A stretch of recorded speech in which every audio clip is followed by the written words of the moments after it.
Egaa hordoftoota viidiyoo guyyaa sadii meeqa dura gadhiistu tokko irratti shifniidhaaf meenuu hojjedhu warri naan jettanii na gaafattan baay'ee keessantu jira jechuudha. Har'aan tana jechuudha. Shifniina kan namarraa balleessu waa hedduu maksiin uumamaan mana keenyatti hojjetannee itti ofirraa balleessuun hedduu jira. Hedduu san keessaa adda tokko isinitti agarsiisa yookaan lama. Assalaamu alaikum warahmatullahi wabarakaatu. Akkam nagaa jirtanii hordoftoota kee jaallatamuuf kabajamoo akkam jirtan fayyaa keessanii alaamanni saalamni keessan dalagaa fi maal fakkaatin jecha. Nabira bareeda alhamdulillah simbiras bareeda akka ta'e abdiin qabaatti aansuun viidiyoo cinaa isinii kaa'ee kana maaksii kana jechuudha. Adiinis abashaanis yookaan namni keenyas sirriitti itti fayyadama akka sirriitti namni itti fayyadamu isinis quba qabdan jechuudha onlaayinii irratti.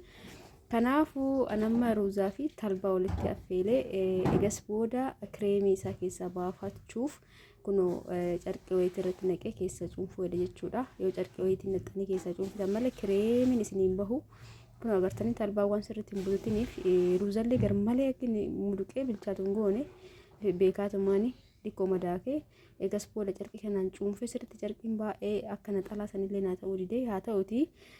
Kireemii alaa bitamu san jechuudha akkas akka inni naa ta'e akka wanta akka jajjaboon wajjin hin baanetti keessaa cuunfaa jechuudha agartii san dhiqqisuu affeelee laala maashaallah kireemii alaa bitan san malee waan biraa fakkaatu isa kana firiijii keessa kaa'atudha yoo barbaadan meeshaa baradoo itti kennu san keessa keettanii akka baradullee gootanii fuula keessaniin yoo rigattan yookaan fuula keessan irratti yoo ooftan bareedaadha.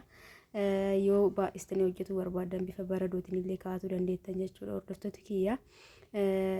Torbaan tokkoof ni ta'a mana baradoo yoo keettan jechuudha. Saniin booda baastanii gisee fayyadamtan guyyaa sadiin akkas joonsan dhiqqoo itti godha. Asitti yoo barbaadan waan isa manaa qabuu fi oliiva oilii illee itti godhuu danda'a garuu nama joonsanii filadhaa fuula keenya hedduu bareedaadha. Bakka kanatti damma yoo qabaattan hedduu takka filatamaadha jechuudha hordoftoota kiyya. Namoonni fuulli keessan shifniinaa qabu fuulli kee shifniinaa qabu garuu dhugaa dubbachuuf bara kana keessa fuula kee irratti waan haaraa argaa jira. Alaa kulli haali hundumaafuu kun oliiva illee itti godhatu dandeettanii. Shifniinaan jalqabumaa fuulli keessan yoo ooyilii qabaate fuulli keessan osoo waan dibatin namni fuulli keessan isheesin cululuqoota kan taatan ta'e shifniin amma jechuun sunu gara hafuuraatiin yookaan gara fuuraatiin jechuudha gara urkaatiin wanta silaa xuraawaan qaama keenya keessaa bahuu qabu suni yoo bahuu dhabe qaamni keenya fuulli keenya kun ijaan ittiin arginu malee qaawwa qaba akkuma qaama kaawwanii kan ijaan hin mul'anne jechuudha karaa fuuraan ittiin bahu yoo sababa ooyilii saniitiin fuuraan sun bahuu hafe gara shifniinaa ta'eet ol ba'a jechuudha ol ta'eetiin shifniinaa ta'a jechuudha. Walumaa galattuu shifniinaa balleessuu keessatti gahee guddaadha qaba jechuudha maaksiin kun. Wanni an biraa wanni an godhe hin jiru ruuzaa fal'aanaa takkaa fi talbaa fal'aanaa lama godhe. Irra jireessaan yoo barbaaddan jeelii talbaa qofa sirriitti bilcheessitanii bishaan qulqulluu distii gizee biraa ittoo ittiin goonetti jechuudha affeeltanii jeelii isaa furdaa san torbaan tokko haga lamaa fayyadamtan isa caallee fayyadamtan maan rakkina qaba yoo isinii ta'e jechuudha. Kireemiyyuu bitamee birrii guddaadhaan fayyadamaa miti namni jechuudha walumaa galatti nu martuu yeroo tokko ni fayyadamna.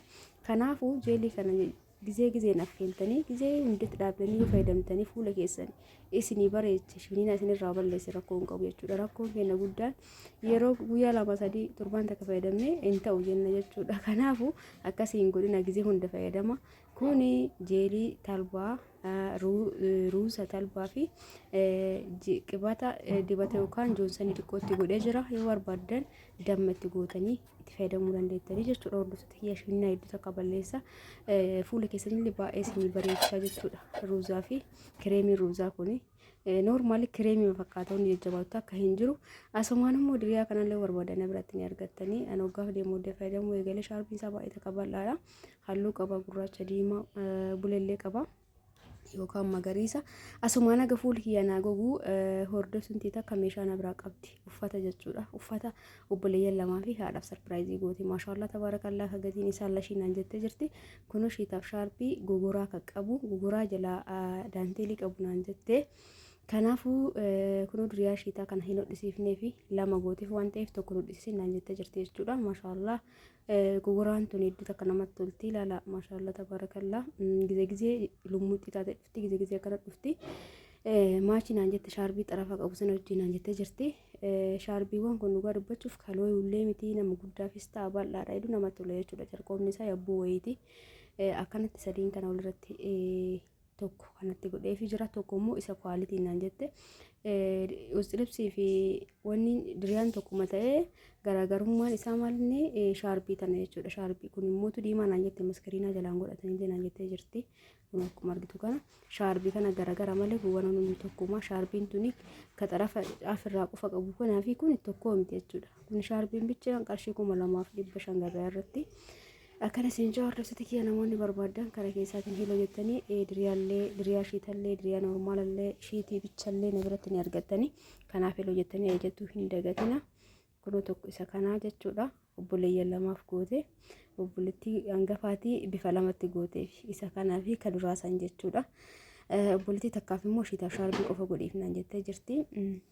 Akkuma isiin naan jettetti bifa adiitti kasii qunaan jette osoo sibiran gahin haadhaaf diriyaa kana naan jette maashaallah tabaarakalla. Diriyaan kuni tokkoffaa fi lammaffaa qaba. Lammaffaan isaa baay'ee haphii tokko kun diqqoo shaakarraadha. Garmalee hilloo akka lammaffaa san jechuudha.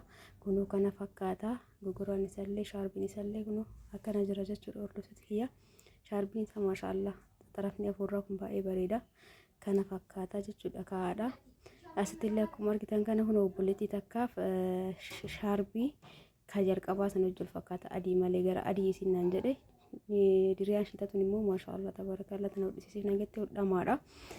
Egaa haala kana geessiifii jira jechuudha hordoftoota kiyya.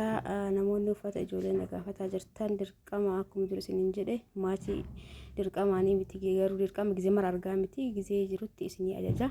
Kana fakkaatan mallee hin goone diqqoo tureetiin dhufa jechuudha.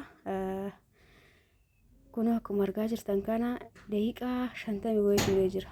Haga uffata sanii ni jedhu viidiyoo yaada ariifachiise malee kunoo laala naqabaa jira garuu guutummaa utuutti gogee waliin fakkaanne naqabee kunoo akkuma argaa jirtan kana yoo fuula kiyya olii guuruu ni argitan jedhee yaada hedduu nama dhukkuba harkaan akkana gadi qaqqabne eegasii ofirraa sukkuumnaa jechuudha.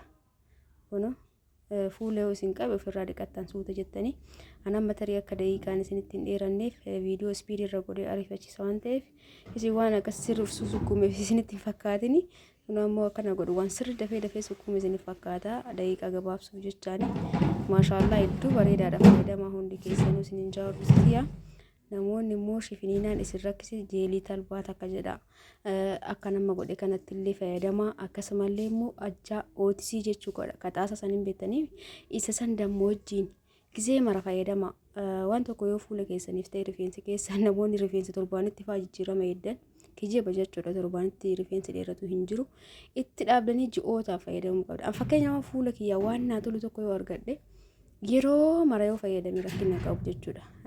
Faayidaa malee kanaaf na fayyada na fayyaduu san addaan baasee beekuudhaaf yeroo dheeraa fayyadamuu qaba. Laala akka sukkuumee gizee bahu.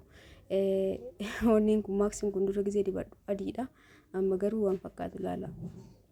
Qaama keenyatti gizee gadi gugu kana waan nurra jiru waan nutti mul'anne fa'aa nurraa qabatee baa waan ta'eef fuula keenya dhiqannee irra garuu saamunaan haa ta'uti laala waan fakkaate bifa jijjiiratee jira jechuudha. Akkanas sukkuumnee guutumaan guututti eegasii dhiqannee walitti deebina. Kunoo maashaallah fuula kiyya bakki na bade kunoo bakka kanneeni shifinaan takka lama sadiin takka illee natti baatee jirti dhugaa dubbachuu bakka kanatti mana abbaatii mana irraa baddee mana abbaatii gara aanuu kana fireen takka lama jechuudha. Malee noormaalii fuulli shifinaa hin baasu. Waan gurraacha wayiitu na rakkise jechuudha. Tanaan dura immoo bishaan quraanaa isiniin jedhee maali horinaan jettanii waan biraa osoo hin taane bishaan quraanni itti qara'ame hayaanni itti qara'ame jechuudha. Tariitii sheekootiin itti isinii qara'uu dandeetti. Tariitii immoo yoo ofillee beektan maashaallah ofillee itti qaratanii fayyadamuu dandeettanii jechuudha waan biraatii miti. Egaa viidiyoon kiyya kana fakkaata hordoftoota kiyyaa akkasinitti tolee abdiin qabaa. Viidiyoo biraatiin angolitti deebinutti halkan gahee keessa naa bula. Egaa dhiqattaniin booda waa haxaatu hin dagatina ulfaadhaa galatoomaa horaa bulaa bakkuma jirtanitti fayyaa keessa naa tura. Baay'ee.